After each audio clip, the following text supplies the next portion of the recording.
continue. Manalangin muna tayo. Amang banal, nasa langit ka, sinasamba namin ang iyong pangalan. Ang pangalang Yahweh, ang pangalang Jesus, sa umagang ito. Salamat sa presensya mo. Salamat po. Ang dalangin namin ay maluwalhati ka sa aming gagawain. Patuloy, mula pa kanina hanggang sa matapos, marahil ang araw na ito, kasama ng aming mga outreaches. Salamat po, dalangin namin na patuloy na malugod ka sa aming mga buhay. Hayaan niyo pong makarinig muli kami ng iyong mga salita upang patuloy po naming makilala ka. Hallelujah. At tuluyang mapabuti sa aming mga kalagayan, buhay, sapagkat ang makilala ka ay buhay na walang hanggan. At ang buhay na walang hanggan ay hindi lamang doon sa kabilang buhay, kundi pati na rin dito sa lupa. Hallelujah. We thank you, Lord, for the life you have given.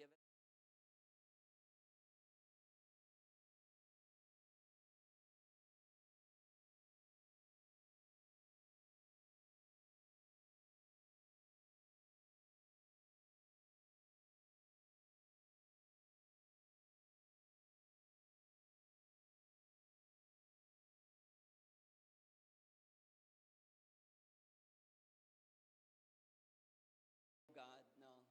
Hindi na ito kadugtong nung series natin, pero kadugtong pa rin dahil pangalan pa rin ng Diyos ang ating pag-uusapan. But this time, it's no longer the usefulness of God, but the glory of His name.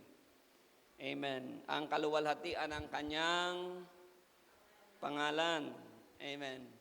We bless the Lord because He is blessed. We worship the Lord because He is sovereign. We praise the Lord because He is worthy. Amen.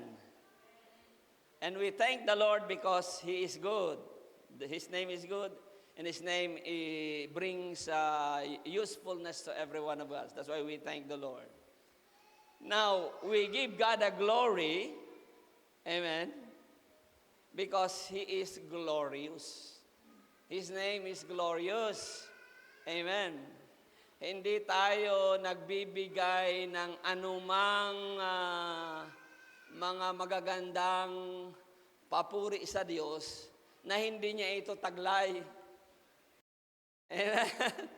Amen. Hindi ampaw ang ating mga binibitawang magagandang salita sa Diyos. Kasi siya yon.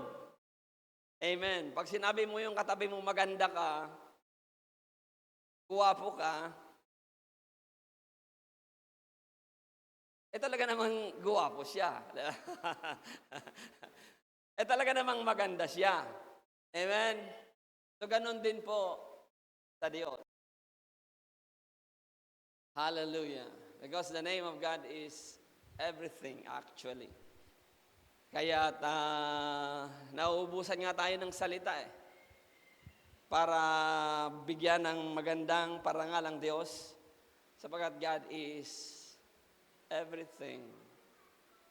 Hallelujah. And today we will studying the glory of His name. We give God a glory because in the first place, He is glorious. Niluluwalhati natin sa Tagalog, niluluwalhati, pinaparangalan ang Diyos sapagkat Siya ay maluwalhating Diyos. Ang Kanyang pangalan, na banggit ko na sa inyo na ang Diyos at ang Kanyang pangalan ay iisa. So whether we give God the glory, we give the glory to His name, it's just the same. Magmalito, mga kapatid. So, the glory of His name. Nabasa natin kanina. Babalikan natin yung binasa ni Brother Ariel. But for now, let me give you one verse in Psalm 79 verse 9.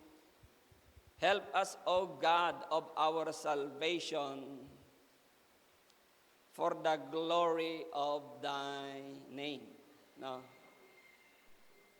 and deliver us and purge away our sins for thy name sake. Ayan, alang-alang sa iyong pangalan. Naalala nyo yung pag-aaral natin nung nakaraan, nalaman natin sa aklat ni Ezekiel ang saloobin ng Diyos, ang kanyang plano, no? Gusto na niyang lipulin ang bayang Israel sa maraming pagkakataon nung ito ay lumabas sa Ehipto. At maging kahit nung nandoon sa Ehipto, nakita natin na sabi ni Lord, pero pinigilan ko ang pagpaparusa, ang katunayan, gusto na talaga niyang lipulin lahat. Ano? Pinigilan niya ang paglipol sa bansang Israel. Ang sabi niya, alang-alang sa aking pangalan. For my name sake. Kaya yung passion ni Lord na maprotektahan niya yung kanyang pangalan, yung reputasyon ng kanyang pangalan, nakinabang ang Israel. Ganon din naman hanggang sa kasalukuyan. When the Lord wanted to protect His name, nakikinabang tayo. Nakikinabang tayo mga kapatid. Hallelujah. So, tila bagahabag na ng Diyos yun sa Israel. Pero kung titingnan, according to Ezekiel, if we will go back to that story, hindi naman nahabag talaga ang Diyos sa Israel. Pinigil niya ang pagpaparusa, ang paglipol sa kanila, alang-alang sa aking pangalan. So God is so passionate about His name na hindi madungisan, no? Na hindi masalaula ang pangalan ng Panginoon. So Christian, let's learn from those stories in the Bible, in the Old Testament particularly, on how to appreciate and how to honor and how to obey and how to, give some credence to the name of our God. Yahweh is Jesus. Jesus is Yahweh. So wala tayong problema dyan mga kapatid because our God is one. However, may tatlong personality, but they are really one. So when we worship Jesus, we as if we worship Yahweh. When we worship Yahweh, we worship Jesus. So wala pong quarrel po doon. So ang kailangan lang natin talaga sa buhay natin ay maparangalan natin ang ating Panginoon. Help us, O God, of our salvation for the glory of Thy name.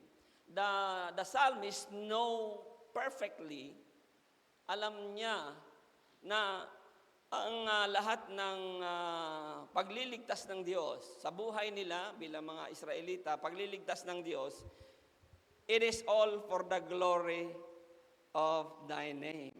Natutunan na ito ni David. Amen. So ganun din sana tayo. And deliver us, even in the deliverance purposes, even in the purging away our sins, yung forgiveness and everything, for the glory of Thy name pa rin. For Thy name sake. So, people, we are sabi ng Book of Acts, in Him we live and move and have our being. In Him we live and move and have our being for His glory. Amen. Kaya pagka hindi tayo naka-align dito sa ganitong purpose, na tayo ay nilikha ng Diyos, maliban sa nilikha ng Diyos, tinubos ng Diyos para sa kanyang kaluwalhatian, hindi tayo napagpapala ng lubos, mga kapatid. That's why we really seek every day of our lives, hindi lamang paglinggo, hindi lamang pag nasa paglilingkod tayo sa Panginoon, kahit nasa trabaho, na maluwalhati natin ng Diyos. Because when we glorify the Lord, because He is a glorified God, we put ourselves in alignment with Him, smooth ang takbo. O si Arnel, tanungin nyo, pagka hindi naka-align ng mga gulong, hindi naka-align doon sa axle, axle ba yun, Arnel? Hindi naka-align, gaganon-ganon ang takbo ng sasakyan mo. uuga-uga. No? Pag uuga-uga ang takbo ng sasakyan mo, it's uncomfortable for you as a driver o as a passenger. And beside, masisira ang sasakyan mo, mapupudpud ang gulong. Kaya meron tayong tinatawag na alignment ng mga sasakyan. Dinadala ang mga sasakyan, maintenance, dinadala sa mga shop, at itinutuwid ang gulong nito para umayon doon sa axle para pag ginamit mo, napaka-smooth tumakbo, hindi basta-basta mapupudpud ang gulong, hindi masisira ang mga ball joints and everything in relation with pang-ilalim at gulong sapagat naka-align. Amen. Again, for us to be aligned with God, we need to give God the glory. That is the only way to be aligned with God. Nakapanood po ba kayo ng mga nakawan? Tapos ang ninanakawan ay yung ang kinukuhang pera, mga jewelries, diamonds, ay nasa vault. Diba nasa vault? Dapat alam mo yung code para mabuksan mo. At para mabuksan mo yung vault, you need to align one lock to another. Diba? Ay may code eh. 1, 2, 3, 4, 5, 6 ang code. So you have to put the first lock on 1, the second lock on 2, para mag-align, the second lock on 3, the second lock on 4, the second lock on 5, and the second lock on 6.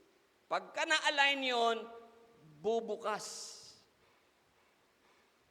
ang biyaya sa buhay natin. Amen. So, we don't have any option actually but to be aligned with God. And to be aligned with God, let's give God the glory. Because we are created for His glory. Besides that we are created for His glory, we are called for His glory. O saan ka papupunta? Nilikha ka ng Diyos para sa Kanyang kaluwalhatian. At ngayon, tinawag ka ng Diyos, tinubos ka para pa rin sa Kanyang kaluwalhatian. So that's why David says, help us, O God of our salvation, for the glory of Thy name. For Thy name's sake. David wanted to be aligned with the glory of God. In every issue of life, salvation, deliverance, and purging away, ang lahat na ito ay sa kaluwalhatian ng Panginoon. Kaya kahit mga pagsubok, amen, mga problema, huwag niyong hahayaan, hindi ito naka-align sa kaluwalhatian ng Diyos. Give God the glory. He takes away, He gave, sabi ng awit. Alam niyo yung awit na yon, na-compose yun ni, sino yan? Purpose driven? Si Rick Warren, kasi namatay yung anak niya. Yun yung behind the story. Namatay yung anak niya, na-compose niya yon. He gave and take it away. My heart is to say, blessed be your name, O Lord. Somewhat glorify your name, O Lord. Kailangan ganon, mga kapatid. Maibigay ang kaluwalhatian sa Diyos. Ano man ang sitwasyon, ano man ang panahon na binabanggit natin. So 2 points outline. First, we will going to talk about the premium, why glorify His name. The number 2, the passion to glorify His name. Dalawang PG.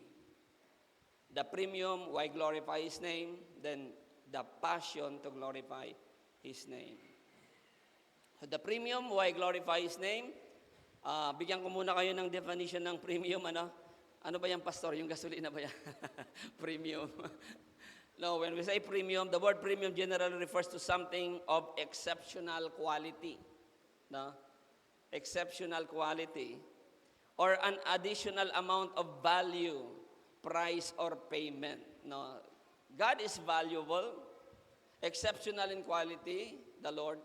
That's why our glorification of Him must be on premium. No? So the premium why we need to glorify the Lord, ibig sabihin, the best. Amen. Ang pagluwalhati sa Panginoon ay premium dapat. It is exceptional. It is with value, with price, and with payment. Sinabi pagluwalhati sa Diyos, kasama dyan yung sacrifices.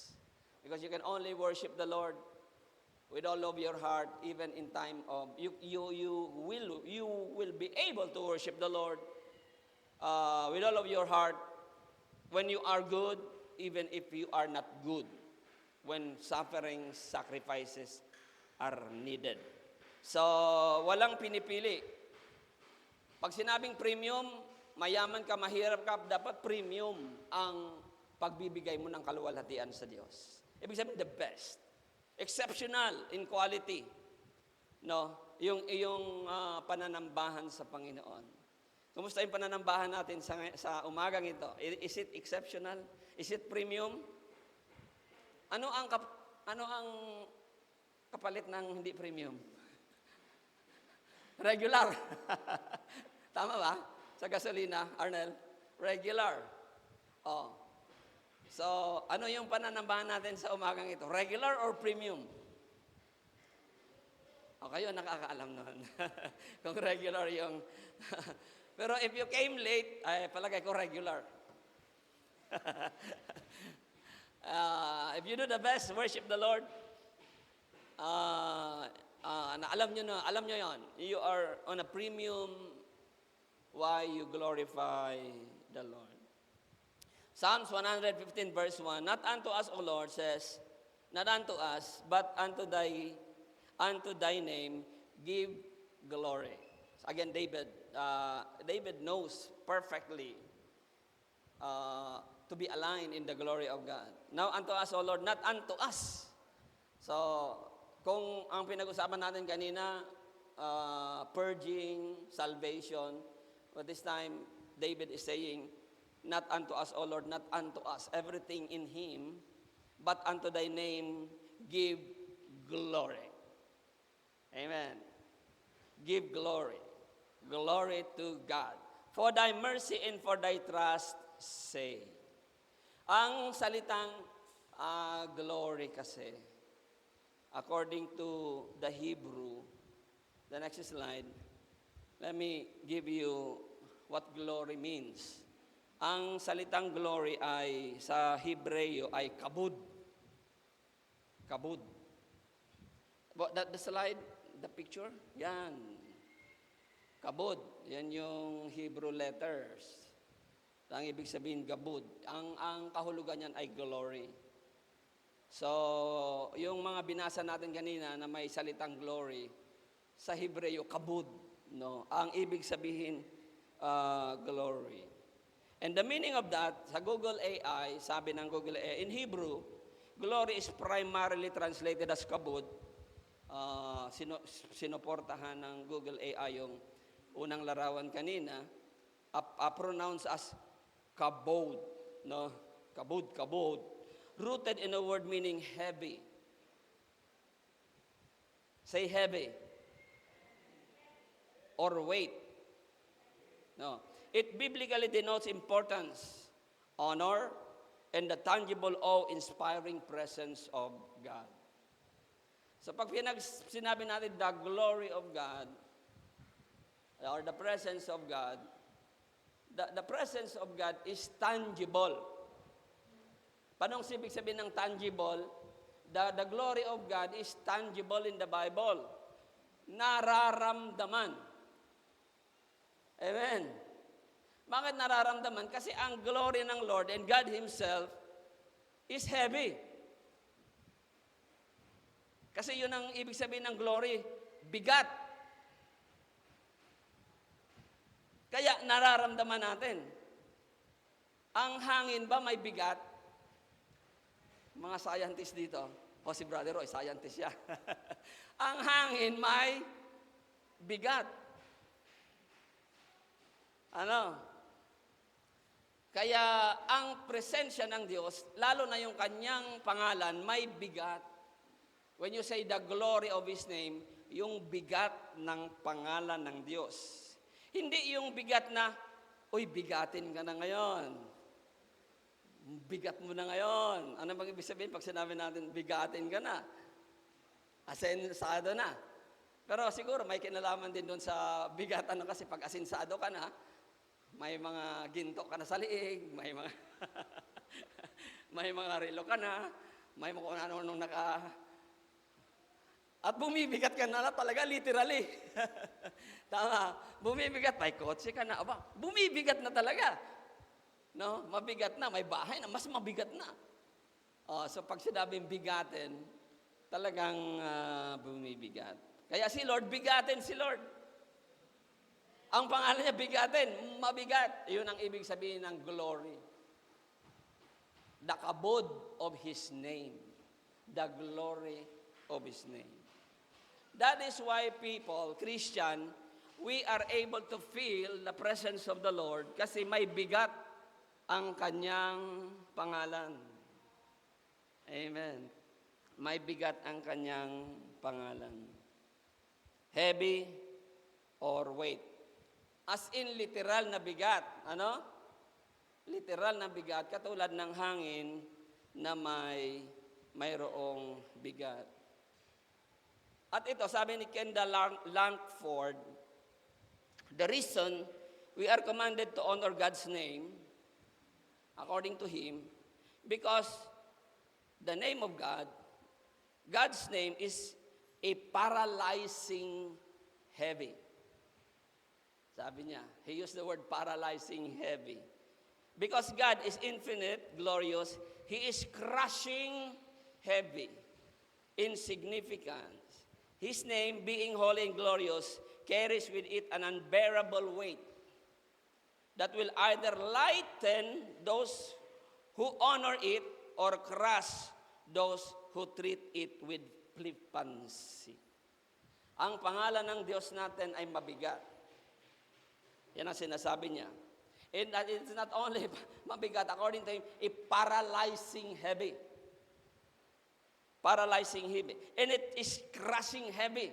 Pwede kang pisatin ito, mga kapatid.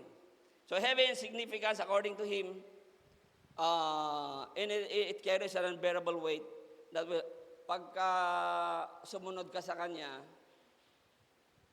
nagiging magaan ang bigat na ito ng pangalan ng Panginoon. No? Pag sumunod ka sa Pero pag hindi ka sumunod sa Kanya, ang pangalan mismo ng Panginoon ang pipisat sa iyo. Sa New Testament, ang kahawig na sinabi ng Panginoon diyan, salita ng Diyos. Ang salita ng Diyos, pag ipinangaral at tinanggap ng tao, mapapabuti siya. Pero pag hindi niya tinanggap, ang salita rin ng Diyos ang siyang huhusga sa Kanya. Yun ang equivalent sa New Testament, salita ng Diyos. Di po ba? Pag tinanggap natin ang salita ng Diyos, gagaan ang anumang mabigat sa buhay natin. Pero pagka hindi natin tinanggap ang salita ng Diyos, the very word of God that you rejected will going to crush you in the final judgment. Maybe in this time, sa buhay na ito. Pero definitely, sa buhay na darating, dudurugin ka nito. Maybe it's a figurative word na ibig sabihin, paparusahan, dadalahin sa impyerno. Pero it is a crushing weight, mga kapatid. Ganon ang karanasan. So we will be citing example later on kung paano nangyari ito. But prior to that, let me give you a background of. Alam niyo, nung araw, ang pinakamatinding, pinakamatinding capital punishment, yung pagpaparusa sa kriminal, ay pinipisat nung araw pa. So, I have example here, pressed to death. Sa panahon ng 1868, sa India, ang execution ng isang kriminal para patayin siya, pinipisat siya. Matindi pala yun. Ano ang pangpisat sa India? Elepante. No? Aapakan yung ulo at pipisatin ng bigat ng elepante. That was 1868. At yung elepante ay may pangalan, may ano sa kanya, the law. May nakatatak doon sa elepante. Ito ang batas. Ang batas sa mga makakasalanan ay nagpaparusa at ang parusa ay pagpisat.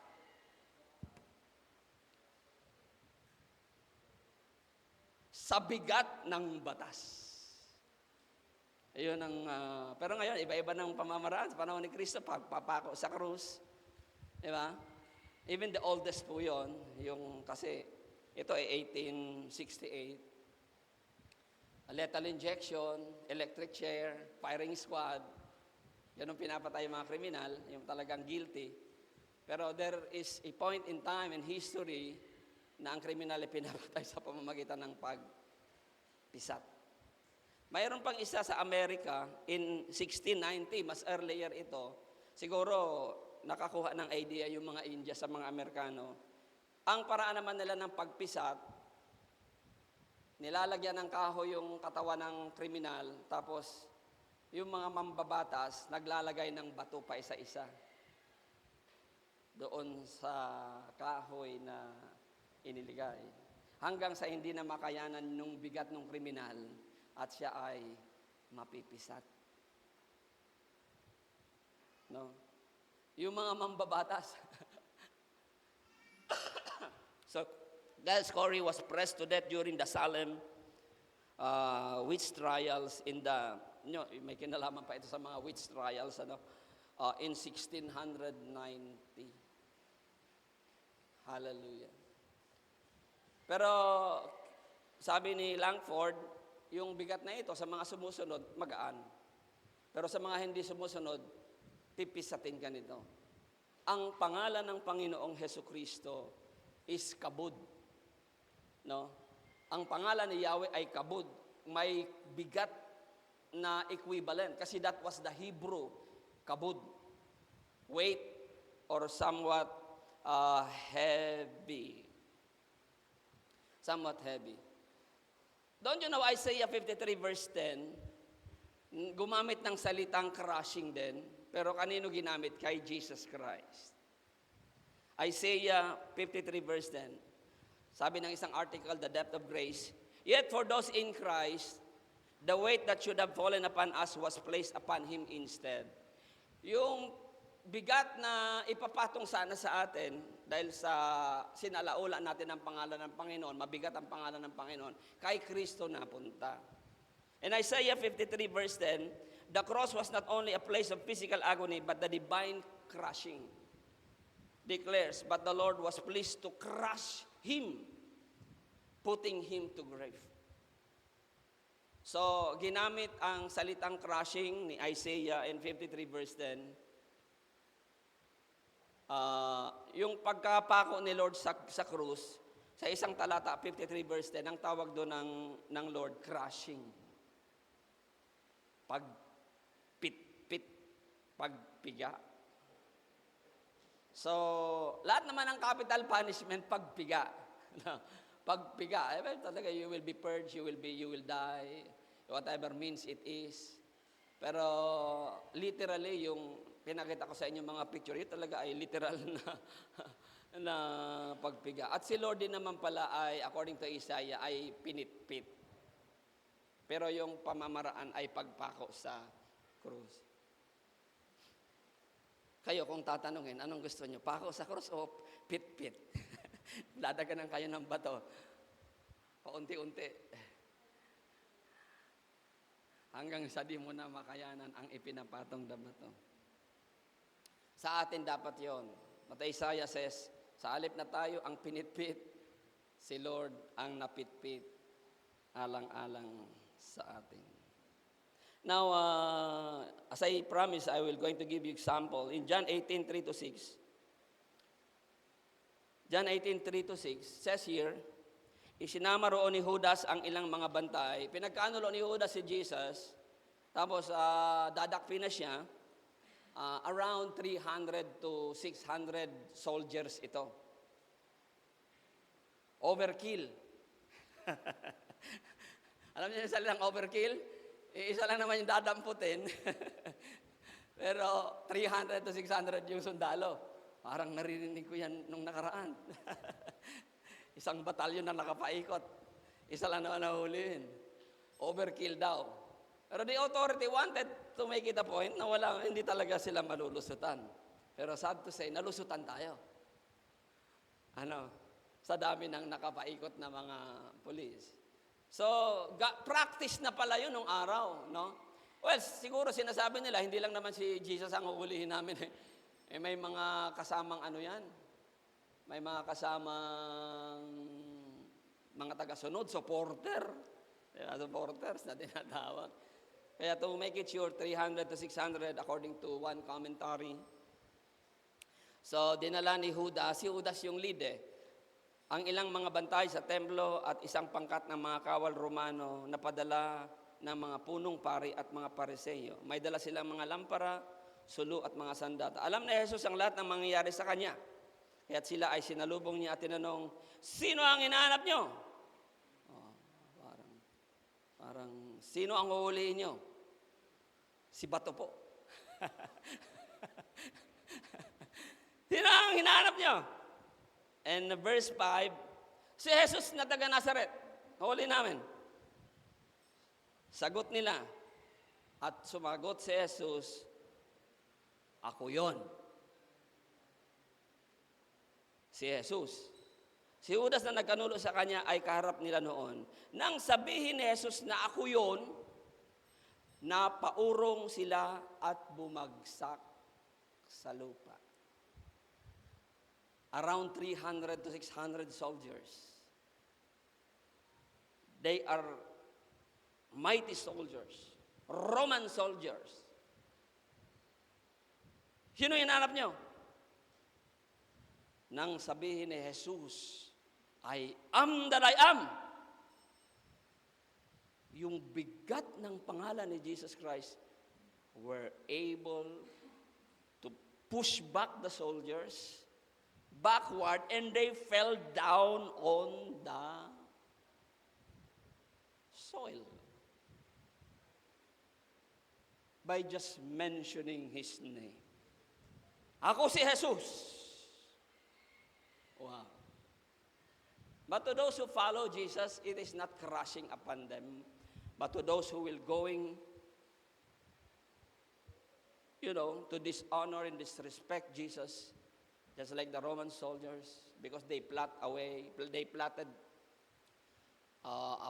upon 30 pieces of silver, ipinagkano lang ang Panginoon, papatayin siya ng walang katarungan. In the name of Jesus, in a way, hindi naman niligtas si Jesus, kundi in a way, ipinakita that mentioning His name involves weight, involves heaviness. Alam niyo ba kung ba tayo na-i-slain? On the same tone. Na-i-slain tayo. Alam niyo ba kung bakit nanginginig tayo minsan pagka tayo sa presensya ng Panginoon? Because we cannot afford to carry the weight of the name, the glory of God. Hallelujah! At lahat bumabagsak sa lupa. Ay yung mga nagsasabi, walang ma-slain sa Bible. Hindi naman totoo yan. Totoo. Ang kwento ng lahat ay bumabagsak sa lupa. Bakit? Sapagkat mabigat ang presensya ng Panginoon. 300 to 600 soldiers. Napaatras sila at bumagsak. Naramdaman nila ang bigat ng pangalan ng Panginoon. Ananias and Sapphira. This one talagang, dahil nagkasala, believer ito, they were crushed to death. Ano ang kwento ng Biblia? When Ananias heard this, sabi ng King James natin, he fell down and died. No? Bumagsak sa lupa.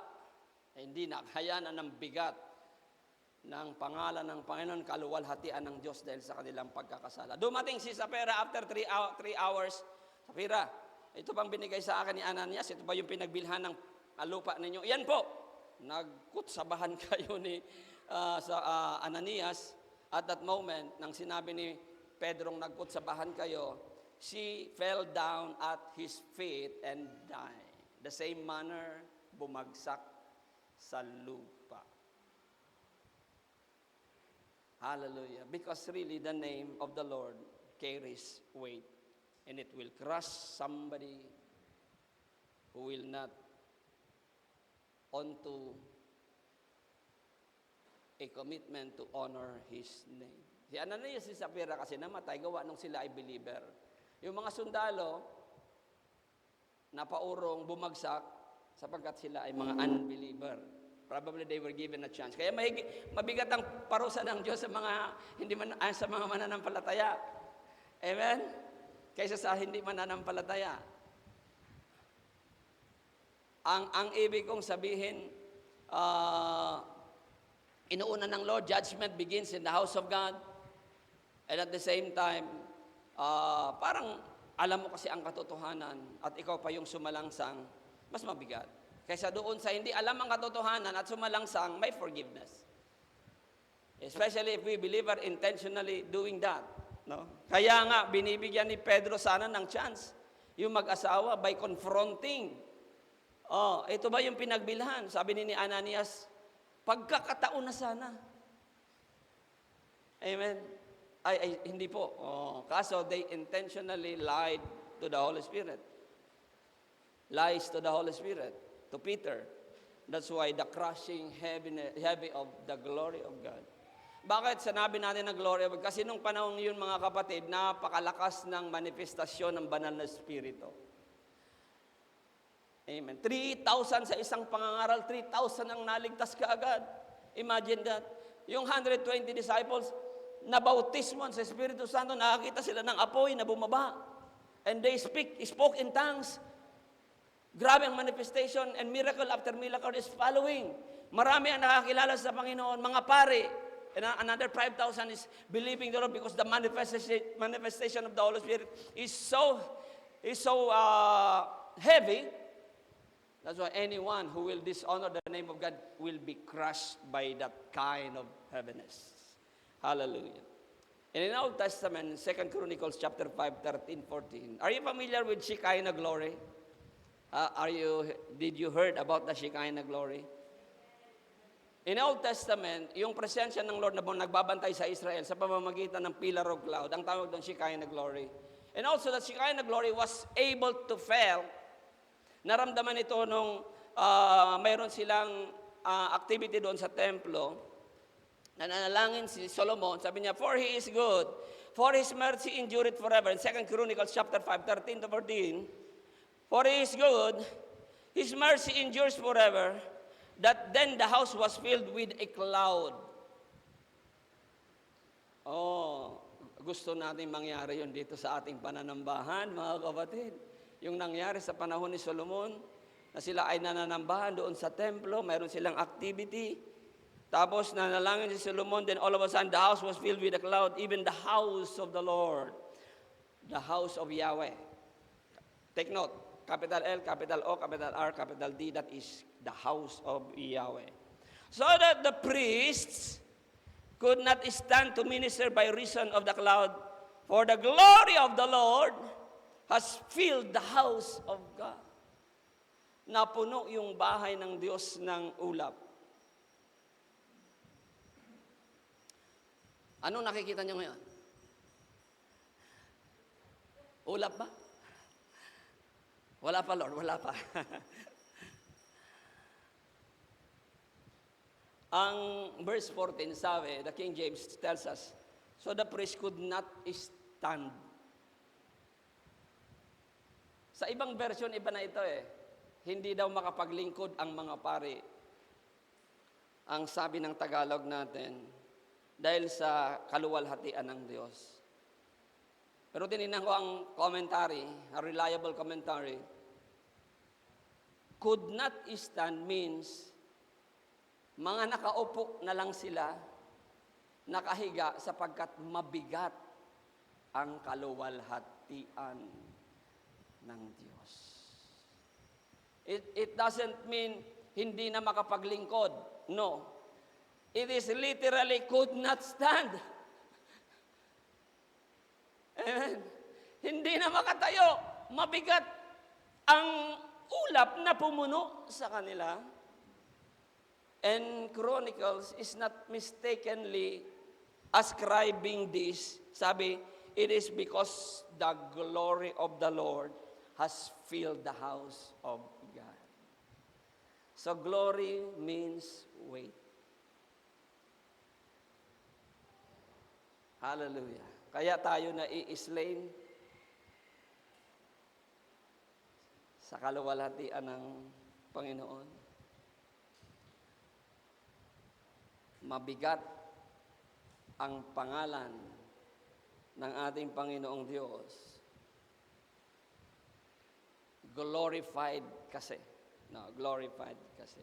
Number 2, the passion to glorify His name. So that is the premium, that is the way we appreciate, that is the way we giving due to the name of our God. Mabigat, kaya suklian natin ito ng kaparehong bigat sa madaling sabi. Yun yung premium na ibibigay natin sa pagluwalhati sa Diyos. Ang ibig nating sabihin, align. Hindi pwedeng align.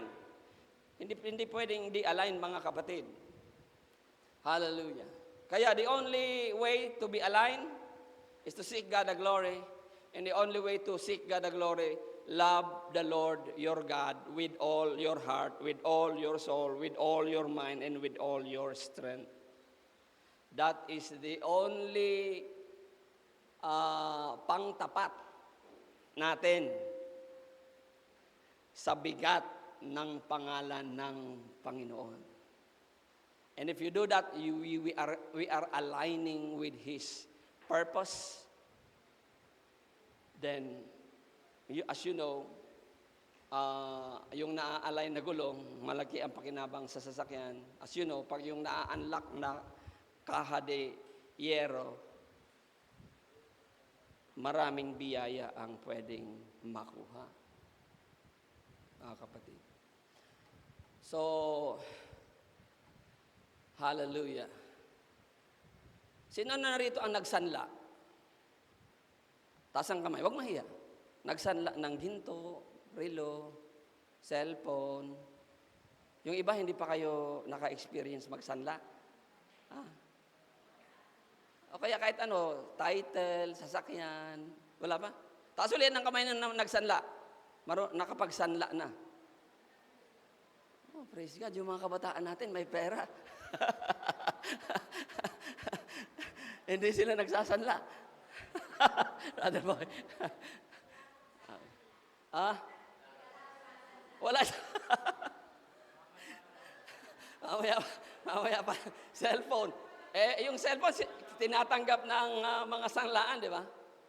Sanglaan, especially. Ngayon, nagagalit ka kapag yung appreciation doon sa isinasanla mo, napakababa. Di ba? Nagagalit ka. Bili ko yan, 20,000. Isinasanla ko sa iyo, gusto mo lang 2,000. Huwag na. Galit ka. Kasi yung value nung sinasanla mo, 20,000, gusto lang nung sanglaan, 2,000, galit ka. Hanap ka ngayon doon sa mataas-taas yung appraisal. Sa palagay niyo si Lord, hindi ganon? Ano ang katumbas ng bigat ng pangalan ng Panginoon sa atin? Tinatawaran ba natin? Lord, 1,000 lang naman yung pangalan mo. Kaya pala, wala ka sa gawain, wala kang interes sa mga pag-aaral. Kasi ang turing mo sa pangalan ng Panginoon, 1,000 lang. Kaya hindi mo pinapahalagahan ang mga gawain ng Diyos, ang pagpaparangal sa Kanyang pangalan. People, I'm showing this, we're showing this, we wanted to see this, para commensurated ang response natin. Ano ibig sabihin ng commensurated? Kung 20,000 yung bili mo dyan, tapatan mo ng 20,000 din. at walang ibang pangtapat, nabanggit ko na uubra sa Diyos, but with all your heart, with all your soul, with all your might, and with all your mind. With all.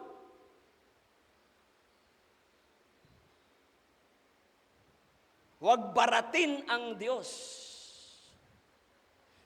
Sapagkat hindi siya cheap. Hindi siya cheap, mga kapatid. His name is everything. And His name carries weight. Ano ba yung kanta natin? More than gold.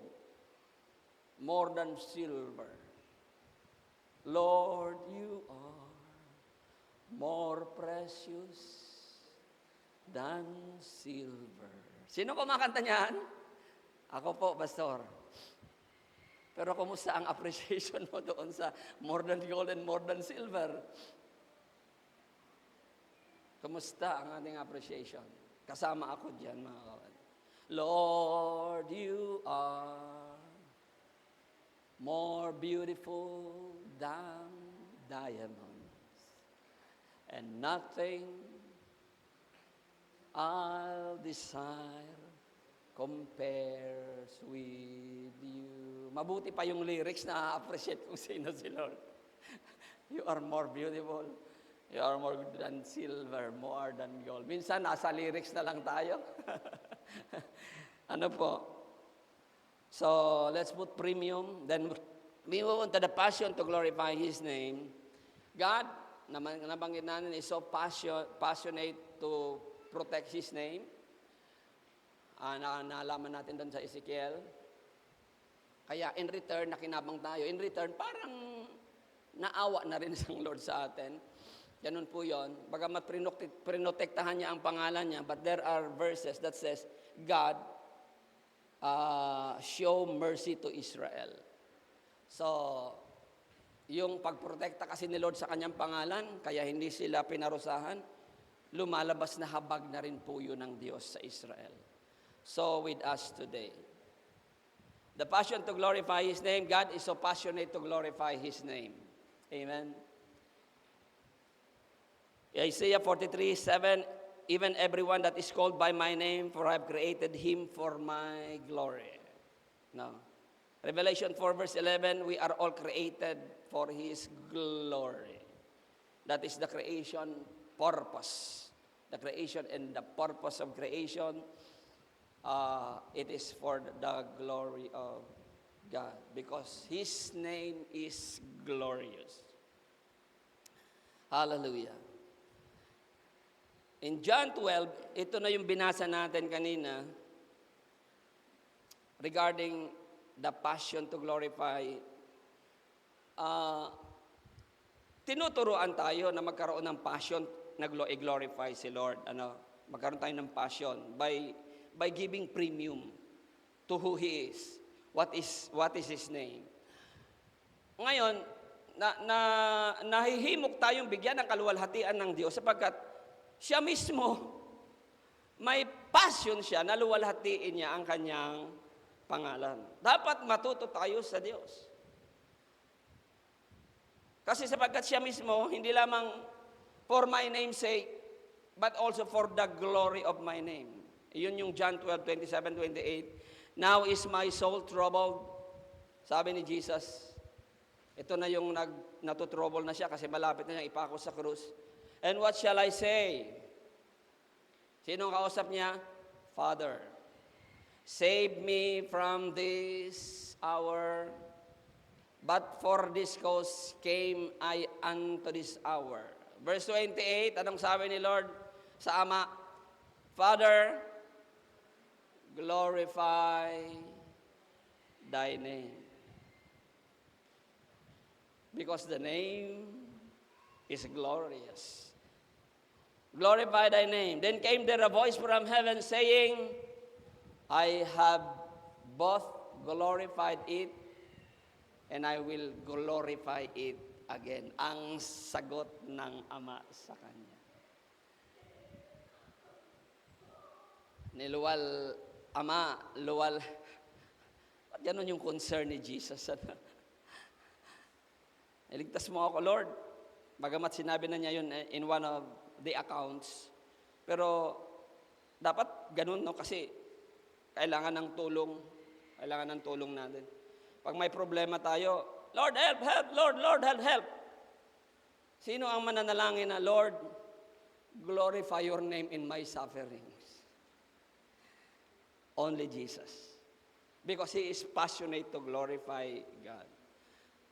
Ganun din tayo. Matuto tayo sa ating Panginoong Hesukristo na sa kabila ng kanyang trouble, He is in trouble. Bagabag siya, pero sa kanyang kabagabagan, nagawa pa niyang isipin ang kaluwalhatian ng pangalan ng Diyos. Amen. So, yung may mga problema dyan, align yourself with God's purpose. You are created for your glory. Temptation, including sufferings and trials, are there for His glory. Manalangin, Ama, Ama, glorify Thy name. Hallelujah. Sino ang bumagsak sa klase? Ama, glorify Thy name. Amen. Sa pagbagsak ko sa klase. Sino ang nasunugan? Ama, glorify Thy name.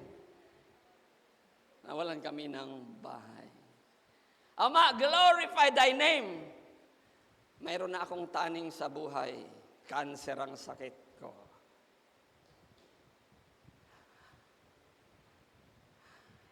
Manggagalaitin ang gusto si Satanas sa inyo.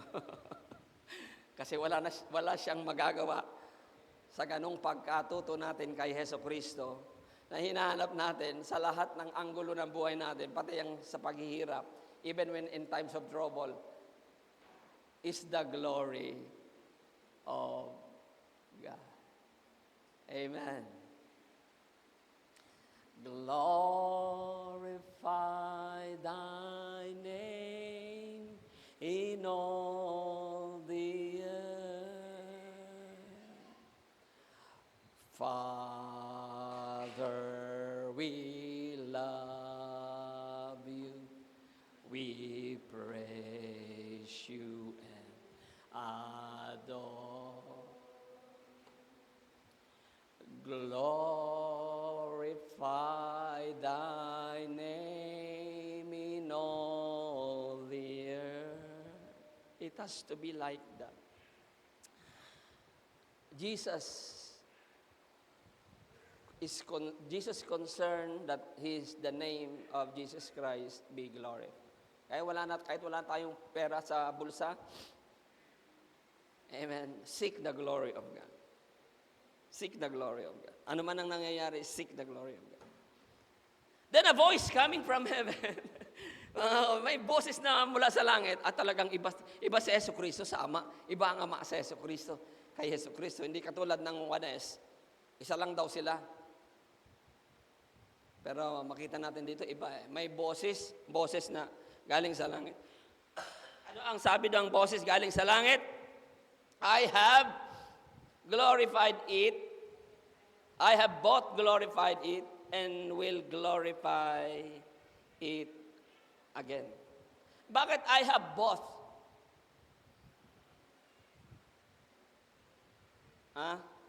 Bakit I have both? Ano ang kasama doon sa pangalan ni Yahweh na glorify niya? And the Father answer, affirmative anak. Affirmative. Positive anak. Kapareho tayo ng hangarin na maluwalhati ang pangalan. I have both, kasi prior to these verses, yung mga naunang verses, particularly, may mga naunang verses, and we will be seeing it also in John 17. Sabi kasi ni Jesus Christ, Father, glorify your Son. Glorify your Son. And here, glorify your name, Father. And the Father answers, I have glorified it already. Both. Sino ang kasama niya doon? Si Jesus. Glorify si Jesus, glorify ang Ama. Sino ang nag-glorify kay Jesus at sino ang nag-glorify sa Ama? Siya rin. Hallelujah. Because He is in a glorious state. Andun siya sa langit, si Jesus nagkatawang lupa kasi. Pero ganun pa man, He was not deprived of any glory from the Father. Hallelujah. Kahit binabastos na siya ng tao, na hindi naman dapat iyon ang kanyang matanggap sapagkat glorified si Jesus. Iyon ang kanyang sufferings for us and for you. Binastos siya ng kanyang mga kababayan alang-alang sa atin.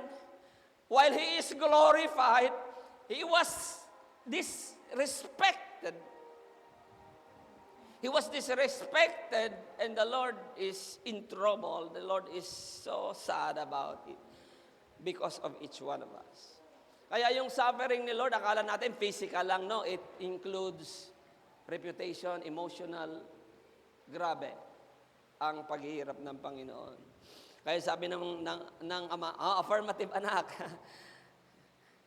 I have glorified you already. In me, my name, I have glory. Both! Hallelujah. Oh, matuto tayo dito. Ang Ama naghahangad ng pagluwalhati sa kanilang mga pangalan. Pangalan ni Yahweh, pangalan ng Panginoong Hesukristo. And He promised to Jesus, anong promise niya? And I will glorify it again. Ang tanong, paano na-glorify ni Jesus ang Ama? At paano glorify ng Ama si Jesus?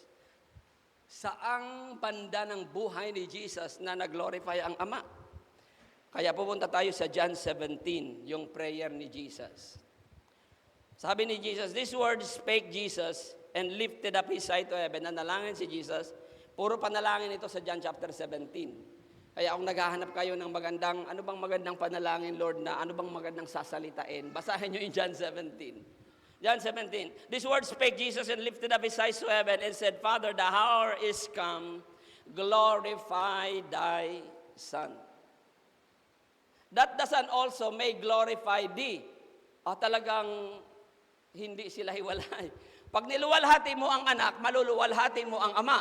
Pag niluwalhati mo ang Ama, maluluwalhati mo ang anak. John 17:1. So that the Son also may glorify Thee. Jumping to verse 4, sabi, I have glorified Thee on earth.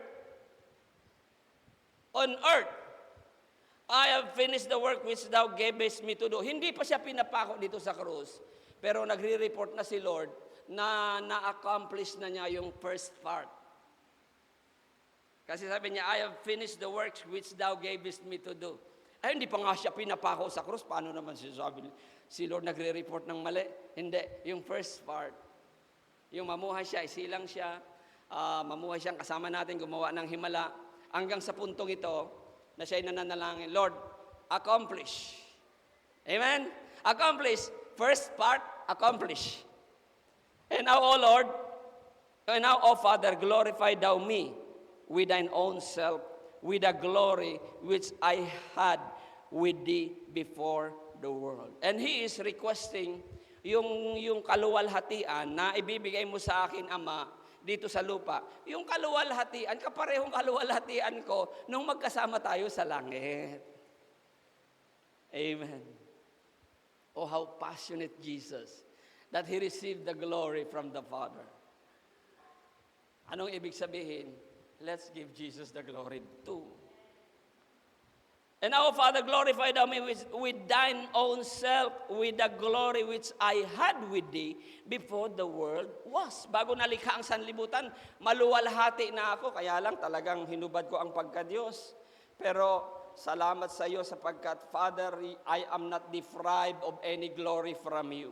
Even I am deprived from the glory of the world, from the glory of my own countrymen, sapagkat siya ay hindi tinanggap ng kanyang kababayan, di bali na. What is important is that you will glorify me. Mga kapatid, yan ang napakahalaga sa atin, di ba? Di baling hindi tayo respetuhin ng sanlibutan.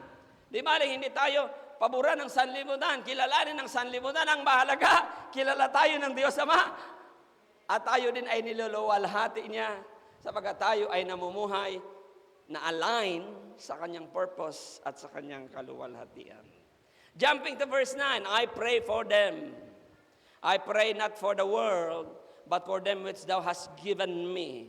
For they are thine, and all mine are thine, and thine are mine, and I am glorified in them. Sana luluwalhati si Lord sa piling ng kanyang mga alagad. Well, sino ba naman ang magbibigay ng glory sa bawat isa sa atin, kundi ang bawat Kristiyano rin naman. Amen? Kung tayo ay kinalulugdan ng Diyos, bakit hindi ka pwedeng kalugdan ng kapwa mo Kristiyano? Amen? On the basis na lang na ikaw ay tumanggap kay Jesus at nagpapatuloy sa Panginoon. Verse 24, jumping to verse 24, Father, I will that they also, whom thou hast given me, be with me where I am, that they may behold my glory, which thou hast given me, for thou lovest me before the foundation of the world. Lord, sabi niya, verse 24, Father, I will that they also, whom thou hast given me, be with me. Yung ibinigay mo sa akin, Lord, yung mga disciple ko, makasama ko talaga, kung saan man ako naroon, para makita nila ang kaluwalhatian ko. Which thou hast given me, for thou lovest me before the foundation of the world. May passion si Lord na makita ng kanyang mga alagad ang kanyang kaluwalhatian. Importante na makita ng mga alagad ang kanyang kaluwalhatian upang magbigay sila ng due glory to whom glory is due. Tapatan nila kung 24 carats ang ipapakita ni Lord na ginto sa kanila. Dahil ipinakita ni Lord, dapat tapatan nila ng 24 carats din na paglilingkod. Napaka-importante na makita natin ang kaluwalhatian ng Diyos upang tayo ay magbigay ng akmang paglilingkod ayon sa carats ng Panginoon. Ayon sa bigat ng ating Diyos. Mga kapatid. Ngayon ang tanong, niluwalhati ba ng Ama? Niluwalhati ba ni Jesus ang Ama sa pamamagitan ng praise and worship?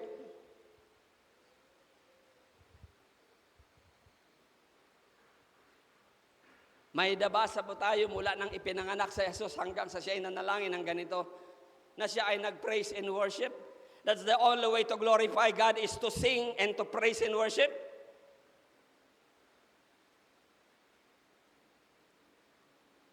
No. Saan niluwalhati ni Jesus ang Ama? Ano ang ginawa niya at naluwalhati niya ang Ama? I have glorified it already with you. On your first faith, I will glorify it again kasi hindi pa tapos si Lord, ipapako pa siya sa krus, mabubuhay siyang maguli. At sa resurrection ni Lord, maluluwalhati pa, I will glorify it again sa pamamagitan ng mga sakripisyo ni Hesus Kristo. Guys, kailangan natin ang pag-awit sa Panginoon. Kailangan natin ng praise and worship. Pero hindi dapat ito papalit sa talagang importanteng ginagawa ng Kristiyano para maluwalhati ang Diyos. Para mabigyan ng karangalan at glory ang Panginoon. Ano ang ginawa ni Jesus? If I remember, minsan lang kumanta si Lord. Nung nag-communion, sabi ng Biblia, after the communion, they sing hymns. Yun lang yung record. Nakumanta si Lord ng hymns after the communion. But prior to that, from the birth to this prayer, hindi tayo nakarinig, hindi tayo nakabasa na nag-praise and worship si Lord kumanta at niluwalhati si Lord sa pamamagitan ng kanta. Kailangan natin yung kanta, pero huwag papalit. Matuto tayo kay Jesus kung paano luwalhatiin. Paano niluwalhati ang Ama? Sa pamamagitan ng pagsunod sa kalooban ng Diyos. At ang pagsunod sa kalooban ng Diyos ay araw-araw. Mga kapatid, hindi naman na tayo bobo sa kung ano ang kalooban ng Diyos. Di ba? Sino pa ba rito ang bobo sa kalooban ng Diyos? Mga kapatid. Kalooban ba ng Diyos ang mag-aral ng kanyang salita? Di ka naman na siguro bobo dyan. If you do that, even without praise and worship, just like Jesus, you can glorify the Father. Amen. Sa kaso sa panahon ngayon, pinalitan na po ang obedience ng praise and worship. Akala ng mga tao, nag-glorify na nila si Lord by singing, in the church, with all the musicians and all the choir and all the singing, glorify thy name in all the earth. Wala kang narinig na ganun kay Jesus na kanta eh. But he asked that the name of God be glorified and the Son be glorified in Him. Pero sabi ni Lord, glorify ko na yan. Saan nag-glorify? In His obedience. Hallelujah. We don't need the praise in worship to glorify God just like Jesus glorified the Father.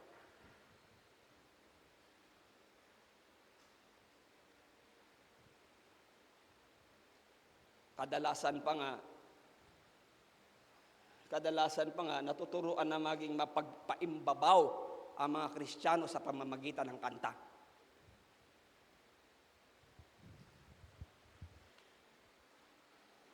Tama ba ako?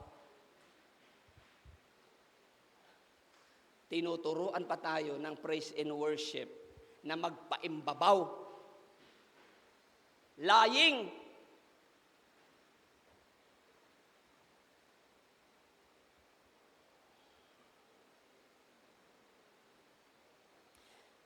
Mahal na mahal kita, Panginoon. Mahal na mahal kita, Panginoon.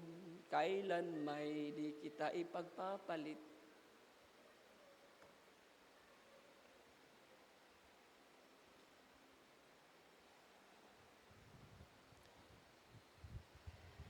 Kaya kung sasamba kayo sa Panginoon, aawit tayo. Commit your heart to God, wholeheartedly. Because when you sing the lyrics, you are true to God when you sing that song. Kaya kung hindi wholeheartedly ang debosyon nyo sa Diyos, huwag na kayong pumunta rito para umawi tayo ng sabay-sabay. Natuturuan lang kayo magpaimbabaw sa sinasabi natin sa ating mga awit, pero walang sapat na timbang ang ating mga commitment buhay ayon sa timbang ng pangalan ng Panginoon.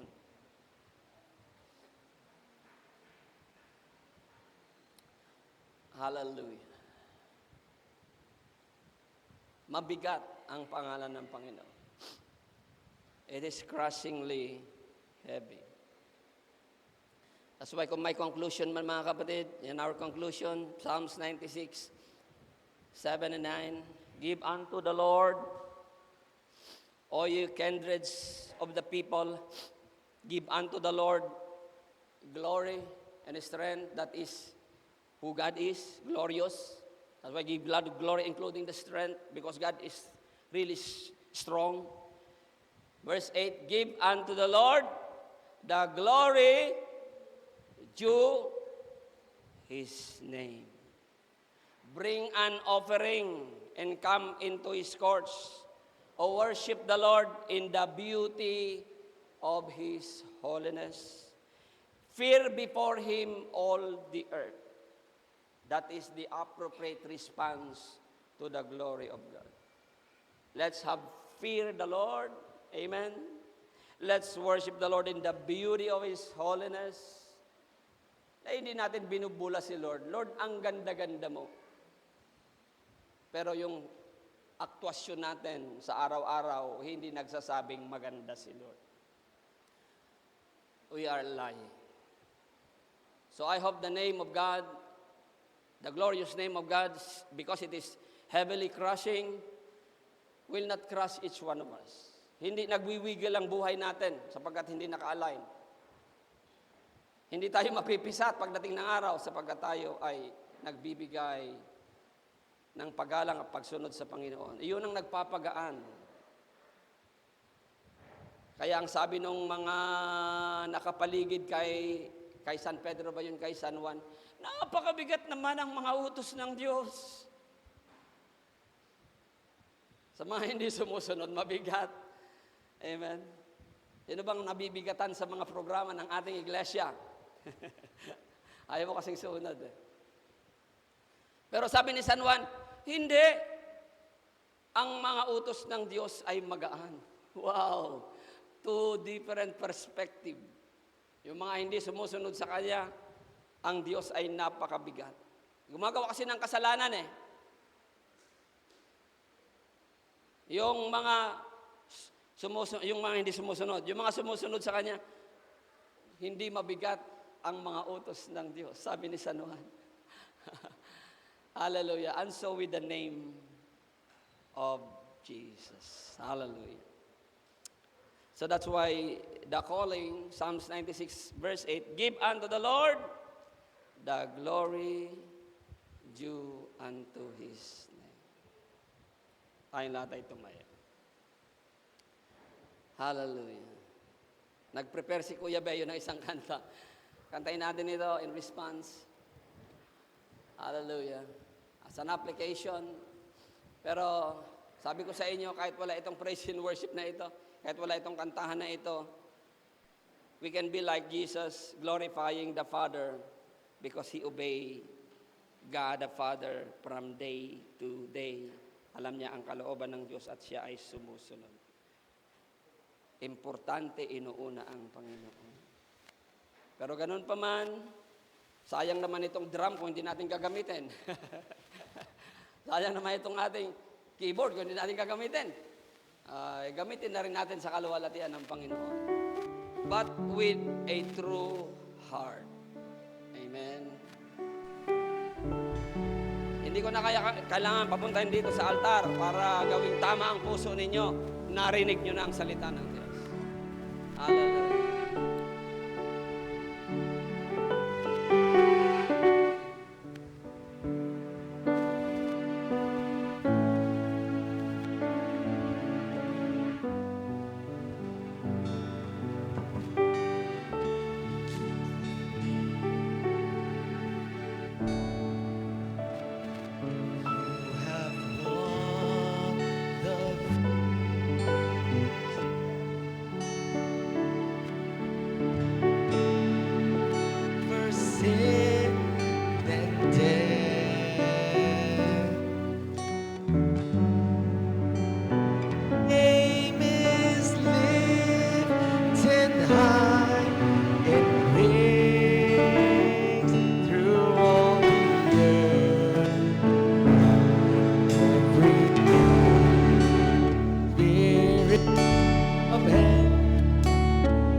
Your name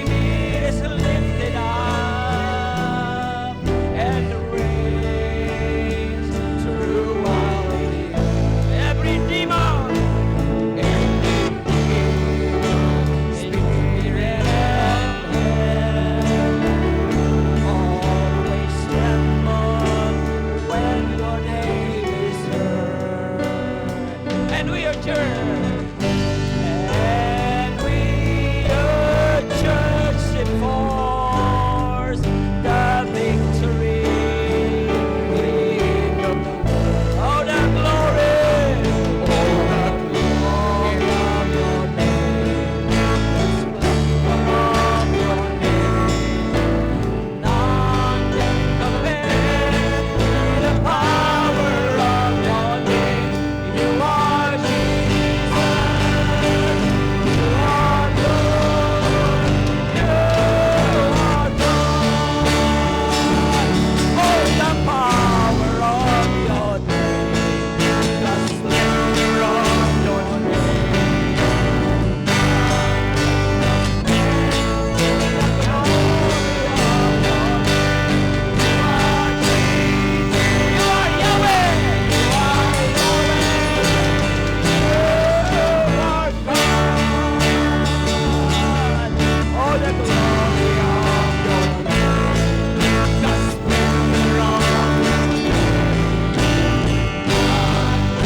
Oh, the glory of your name, the splendor of your name.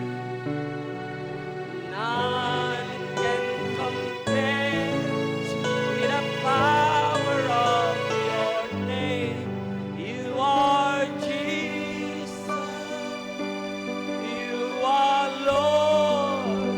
You are God. Oh, the glory of your name, the splendor of your name. None can compare with the power of your name. You are Jesus. You are Lord. You are God. For the last time. Oh, the glory of your name, the splendor of your name. None can compare with the power of your name. You are Jesus. You are Lord. You are God. Hallelujah. Hallelujah. Hallelujah, Lord. Hallelujah. We give you the glory. We give you the glory, oh Lord. We give you the glory. We give you the glory. We give you the glory. Hallelujah. Hallelujah. Hallelujah. Maraming salamat po. You may be seated. Thank you very much.